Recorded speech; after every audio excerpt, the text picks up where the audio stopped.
સ્વાગત છે મિત્રો આપણી યુટ્યુબ ચેનલ નકોમરીસની અંદર। મિત્રો આજના વિડીયોની અંદર આપણે વાત કરવાના છે રાઇટ ટુ એજ્યુકેશન, જે સરકારશ્રી તરફથી છે એ ધોરણ 1ની અંદરથી જે મફત શિક્ષણ આપવામાં આવે છે ધોરણ 1થી 8ની અંદર, જે ગ્રાન્ટેડ સ્કૂલ જે પ્રાઇવેટ સ્કૂલની અંદર છે ધોરણ 1થી 8ની અંદર જે મફત શિક્ષણ આપવામાં આવે છે તેના માટે આજે વિડીયોની અંદર વાત કરવાના છે। મિત્રો એડમિશન ચાલુ થઈ ગયા છે, તો મિત્રો તમામ પ્રકારની યોજના આપણા યુટ્યુબ ચેનલના માધ્યમથી તમને સૌથી પ્રથમ છે એ મળતી રહે તેના માટે તમારે શું કરવાનું રહેશે કે અમારે એક નાનકડું કામ કરવાનું છે કે અમારી ચેનલને સબસ્ક્રાઇબ કરી અને બાજુમાં આવતા બેલ આઇકોન પર ક્લિક કરવાનું ભૂલતા નહીં। મિત્રો તો એડમિશનની પ્રક્રિયા છે કેવી રીતની છે, ફોર્મ ભરવાની તારીખ પણ અહીંયા આવી ગઈ છે। ફોર્મ ભરવા માટે જે જરૂરી પુરાવા છે, સરનામું છે, તે શું જોશે અને ખાસ કરીને તો વય મર્યાદા, હેલ્પ સેન્ટરની યાદી, કે આપણા માટે અગત્યનું જે વય મર્યાદા છે, હેલ્પ સેન્ટરની યાદી કે ક્વેરી હોય તો કોઈ બી હેલ્પ સેન્ટરમાં ફોન કરી અને તમે માહિતી મેળવી શકો। તો રાઇટ ટુ એજ્યુકેશનની સંપૂર્ણ માહિતી આ વિડીયોની અંદર જોઈએ અને આ વિડીયોને દરેક મિત્રો સુધી પહોંચાડીએ કે જે લોકોના બાળકો છે પ્રાઇવેટ એટલે કે ગ્રાન્ટેડ સ્કૂલની અંદર ભણવા માંગતા હોય, જો તેની પરિસ્થિતિ નબળી હોય અને પ્રાઇવેટ સ્કૂલની અંદર ભણવા માંગતા હોય તો તેના માટે ખૂબ જ ઉપયોગી રહેશે। તો મિત્રો આ વિડીયોની અંદર જોઈએ જે રાઇટ ટુ એજ્યુકેશન જે 2019 એડમિશન માટેની પ્રક્રિયા।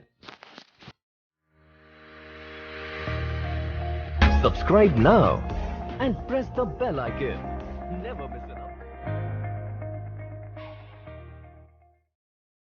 મિત્રો વાત કરીએ આરટી રાઇટ ટુ એજ્યુકેશન, તો આરટી દ્વારા છે મિત્રો એ ગ્રાન્ટેડ સ્કૂલ હોય છે તે ગ્રાન્ટેડ સ્કૂલોની અંદર છે મિત્રો મફત શિક્ષણ છે આપવામાં આવે છે। મિત્રો પહેલા આપણે વાત કરી લઈએ ફોર્મ ભરાશે પછી ક્યાં શું સુવિધા મળશે તેની પણ આપણે ડિટેલની અંદર ચર્ચા કરવાની છે કે ધોરણ 1માં આવતા બાળકો જે આપણી ગુજરાત સરકારની જે ધોરણ 1ની અંદર આવતા જે આપણી ગુજરાત સરકારની જે રાઇટ ટુ એજ્યુકેશન શૈક્ષણિક યોજના હેઠળ જે 2018-19ના વર્ષમાં ધોરણ 1માં આવનારા બાળકો, જે બાળકોનો જન્મ છે મિત્રો 5 થી 7 વર્ષની વચ્ચે હોય, તમારો બાળકનો જન્મ છે મિત્રો હાલની જે ઉંમર છે એ 5 થી 7 વર્ષની હોવી જોઈએ, એટલે કે તમારે 5 વર્ષ ઉપર ત્યાં હોવી જરૂરી છે। 5 વર્ષની ઉંમર છે ઉપર હશે તો જ તમને છે આ જે આરટીની અંદર છે એડમિશન એલિજિબલ થઈ શકશે, એટલે 5 થી 7 વર્ષની વચ્ચે હોવી જોઈએ। બાળકોના ફોર્મ છે મિત્રો તમે ગુજરાતી મીડિયમ અને ઇંગ્લિશ મીડિયમ જ્યાં જે સ્કૂલની અંદર ચાલતા હોય તે ઇંગ્લિશ મીડિયમ અને ગુજરાતી મીડિયમની અંદર પ્રાઇવેટ જેમાં ધોરણ 1થી 8 સુધી સ્કૂલ ફી સરકાર દ્વારા છે। હવે આ યોજનાનો મુખ્ય હેતુ શું છે કે જે લોકો પછાત વર્ગમાંથી આવતા હોય તેને પ્રાઇવેટ સ્કૂલમાં ભણવું હોય તો એ લોકોને સરકારશ્રી તરફથી છે પ્રાઇવેટ સ્કૂલોને છે તેની શિક્ષણની ફી છે એ સરકારથી છે એને પે કરે છે, એટલે કે જે સરકાર ધોરણ 1માં આવતા જે બાળકોને છે ગુજરાત સરકાર તરફથી આરટીમાં જે 2019-20માં જે 1માં એડમિશન મળવાનું છે તેની તારીખની વાત કરીએ તો મિત્રો 31/5/2019 સુધીમાં છે તેને 5 વર્ષ છે પૂર્ણ થઈ જવા જોઈએ। જ્યારે ફોર્મ ભરાવો મિત્રો ત્યારે 31/5/2019 સુધીની અંદર છે તેને 5 વર્ષ પૂર્ણ થઈ જવા જોઈએ, કારણ કે આ આપણો નિયમ છે કે 5 વર્ષ ઉપરના બાળક છે તે પહેલા ધોરણની અંદર છે એડમિશન લઈ શકે, તે માટે 5 વર્ષ છે 31/5/2019 સુધીમાં પૂરા થઈ જવા જોઈએ। પૂરા થઈ હોય તે બાળકોના છે ફોર્મ ભરાઈ શકાશે। ગુજરાતી અને ઇંગ્લિશ મીડિયમમાં છે ધોરણ 1થી 8માં માફી યોજના છે, ફી માફી યોજના મળશે।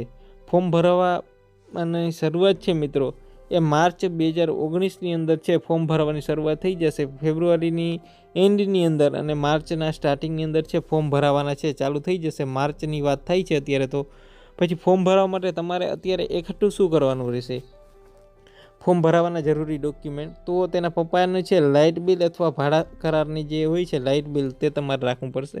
મિત્રો જાતિનો દાખલો કઢાવવો પડશે, એટલે અત્યારે જે બાળકના પિતા છે તેને ખાસ વસ્તુ ધ્યાનમાં દેવી કે અત્યારે છે બાળકનો જાતિનો દાખલો છે એ કઢવી લેવો, કારણ કે ત્યારે પછી છે ફોર્મ ભરાવા ટાણે ધક્કામુક્કી કરવી, તેના કારણે અત્યારે છે એ આપણે બાળકને જો આરટીઆઈની અંદર જે રાઇટ ઓફ એજ્યુકેશનની અંદર એડમિશન લેવડાવવું હોય તો બાળકનો છે એ જાતિનો દાખલો છે એ કઢવી લેવાનો રહેશે। પછી જન્મનો દાખલો છે એ તો મળી જતો હોય છે, પછી માતા પિતાનું ચૂંટણી કાર્ડ છે તેની પણ ઝેરોક્ષો આપણે કરાવી દેવી, માતા પિતાના બાળકનું આધાર કાર્ડ છે તે, અને મિત્રો ખાસ કરીને બાળકની જે બેંકની અંદર જો ખાતું ના હોય, બાળકની બેંક પાસબુકની ઝેરોક્ષ જોશે.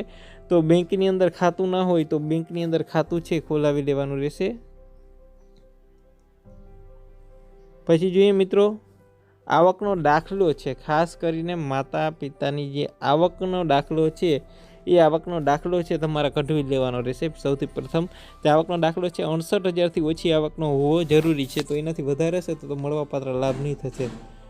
મિત્રો આ તમને આરટીમાં એડમિશન મળ્યા બાદ કેવી રીતે ક્વેરીઓ થતી હતી તેના પણ પ્રશ્નનું નિરાકરણ છે આપણે આગળ જોઈએ કે આરટીમાં એડમિશન મળે તો કેને કેને મળે, શું શું સહાયો મળે, એનું પણ આપણે લિસ્ટ જોઈ લઈએ.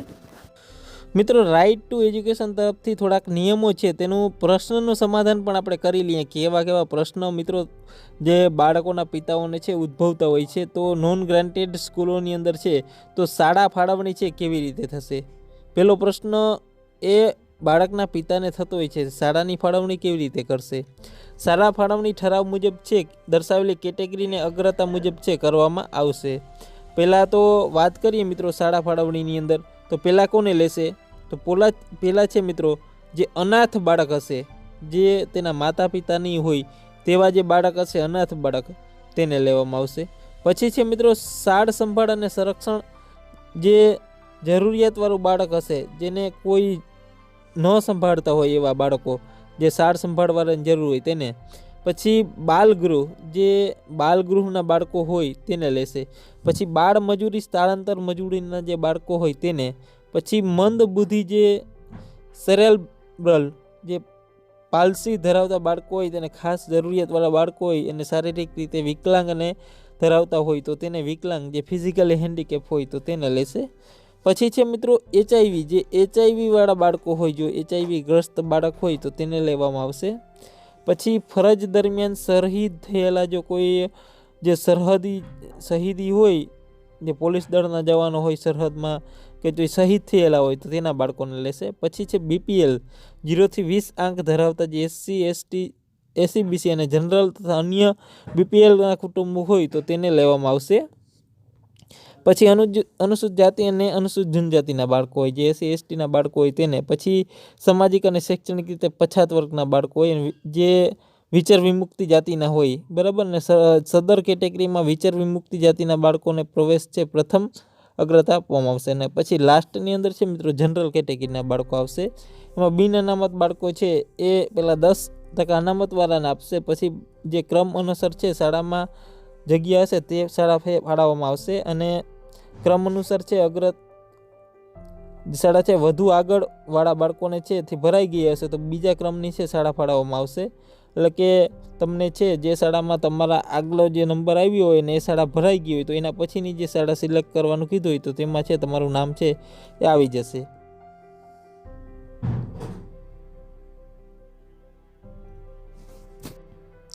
કેટલા માધ્યમથી પસંદ કરી શકાશે મિત્રો, કે જે માધ્યમમાં પ્રવેશ મેળવવા ઈચ્છો તે માધ્યમમાં પસંદ કરી શકો. દાખલા તરીકે આપનું બાળક છે પ્રથમ શાળા છે અંગ્રેજી માધ્યમ અને બીજા ક્રમની શાળા છે ગુજરાતી માધ્યમમાં પસંદ કરવા માંગતા હો તો છે એ પસંદ કરી શકશે. કેટલા માધ્યમમાં, એટલે કે જે તમે ગુજરાતી માધ્યમ કે ઇંગ્લિશ માધ્યમમાં પસંદ કરવા માગો છો, તમને ગુજરાતીમાં પહેલાં જોઈએ છે ગુજરાતી, પછી તમે ઇંગ્લિશ. એવું નથી કે તમે પહેલાં ઇંગ્લિશ પસંદ કરી બરાબર તો ઇંગ્લિશ જ એક રહી શકે, ના, તમે બે ભાષા રહી જશે, તમારે ગુજરાતી અને ઇંગ્લિશ બંને રહી શકશે.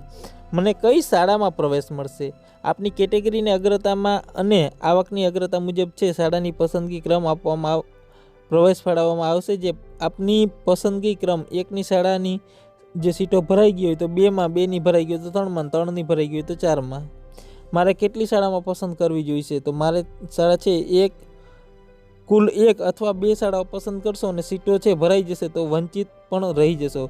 તો તમારે છે વધુમાં વધુ છે શાળાઓ છે ભરવાની રહેશે. વધુ કેટલી શાળાઓ છે પસંદ કરી શકાય છે, વધુમાં વધુ છે મિત્રો એ શાળા પસંદ કરવા માટે છે એ મહત્તમ સીમા હોતી નથી, પણ ચાહો એટલી શાળા છે પસંદ કરી શકો છો. વધુ શાળા પસંદ કરવી એ હિતવહ છે, પરંતુ આપના બાળકની છે ઉંમરને ધ્યાનમાં લઈ અને શાળા આવવા જવાની સરળતા રહી શકે તેવા નજીકી શાળાને છે અનુસાર જે છે એ પસંદ કરવાની રહેશે. હવે મિત્રો અહીંયા ખાસ એક વસ્તુ શું છે કે શાળા તો તમે મિત્રો ગમે તેટલી પસંદ કરી શકો, પણ તમારું બાળક છે એ કેવું છે, નાનું છે, 5 વર્ષનું બાળક છે. 5 વર્ષના બાળક માટે તમે છે જે તમે કોઈ જિલ્લાની શાળા પસંદ કરો, બહારની સિટીની શાળા, ગામડામાં રહેતા હો તો આ હિતવહ ન કહેવાય, કારણ કે બાળકને એકલું લેવા જવાનું ત્યાં ન થઈ શકે. તો બાળકને કેવી રીતની શાળા પસંદ કરવાની કે જે આપણી આજુબાજુને એરિયાની અંદર હોય, કિલોમીટર 2 કિલોમીટરથી 5 કિલોમીટરની વચ્ચે જે રેન્જની અંદર આવતા હોય ત્યાં તમારું બાળક છે મિત્રો એકલું ભણવા જઈ શકે અને પણ ત્યાંથી આવી પણ શકે ને અપડાઉન પણ થઈ શકે. તો આવી શાળાઓને છે ધ્યાનમાં રાખવાની રહેશે. તો મિત્રો જોઈએ કે જૂના પહેલાં જે બાળકોની ઉંમર છે 5 થી 7 વર્ષની હોય, દાખલા તરીકે 2017-18માં છે બાળકોની જન્મ છે એ 2/6/2011થી લઈ અને 1/6/2013ની વચ્ચે હોવી જોઈએ, તો આ બાળકને છે એડમિશન મળી શકે છે. તો મિત્રો વધારેમાં વધારે માહિતી આરટીઈને લગતા આપણે આગળ પણ વિડીયો બનાવેલા છે આગલા વર્ષની અંદર, તે પણ તમે જોઈ લેશો. અને આ વિડીયો તમને ગમ્યો હોય તો મિત્રો દરેક વાલી સુધી આ વિડીયોને પહોંચાડો, કારણ કે આ માહિતી છે મિત્રો ખબર નથી હોતી, વંચિત રહી જતા હોય છે. યોજના એ એવી વસ્તુ છે કે દરેકને ખબર નથી હોતી. જેને ખબર છે મિત્રો એ વ્યક્તિ તો બીજા વ્યક્તિ સુધી પહોંચાડી શકે ને. તો આપણે શું કામ કરવાનું છે કે આ વિડીયોને દરેક તમારા ગ્રુપ હોય છે, વોટ્સઅપ ગ્રુપ, ફેસબુક, ઇન્સ્ટાગ્રામ, કોઈ પણ ગ્રુપ હોય તેની અંદર છે આ વિડીયોને શેર કરો, કારણ કે એ લોકોને બીજા લોકોને આ માહિતી પહોંચે તો એ લોકોના બાળકો છે મિત્રો, જે જરૂરિયાતમંદ બાળકો છે તે લોકો મફતની અંદર જે સરકારશ્રી તરફથી સહાયોથી વંચિત ન રહી જાય તેના માટે ખાસ આ વિડીયોને શેર કરો. જેટલો શેર થાય એટલો શેર કરો. અને આ વિડીયો તમને સારો લાગ્યો હોય તો તેને લાઇક અવશ્ય આપો. લાઇક એ વિડીયોની ક્રેડિટ છે મિત્રો, કારણ કે લાઇક કરશો તો અમને પણ એવું થશે કે આ વિડીયો તમારા માટે હિતકારક બન્યો છે. તો વિડીયોને લાઇક કરો, શેર કરો, કોમેન્ટ કરો અને અવારનવાર જે તમામ માહિતી છે મિત્રો, જે યોજનાને લગતી તમામ ગવર્મેન્ટ યોજના, સરકારશ્રી તરફથી યોજના હોય કે પ્રાઇવેટ યોજના હોય કે તમામ જોબની યોજના હોય, ભરતી માટેની હોય જાહેરાત, તો આપણે યુટ્યુબ ચેનલના માધ્યમથી સૌથી પ્રથમ મળશે. એના માટે તમારે શું કરવાનું મિત્રો કે તમારે ખાલી ચેનલને શું કરવાની છે, રેડ બટન છે ત્યાં આમ સબસ્ક્રાઈબ લખેલું છે, સબસ્ક્રાઈબ કરવાનું છે અને બાજુમાં આવતા બેલ આઇકોન છે તેને ઘંટડી એને દબાવી દેવાની છે. મફતમાં છે બધું મિત્રો, કરવાનું ભૂલતા નહીં, કારણ કે મફતમાં છે બધી વસ્તુ. તો આ વિડીયો તમને સારો લાગ્યો હોય તો લાઈક કરો, શેર કરો, કોમેન્ટ કરો અને અમારી ચેનલને સબસ્ક્રાઈબ કરવાનું ભૂલતા નહીં.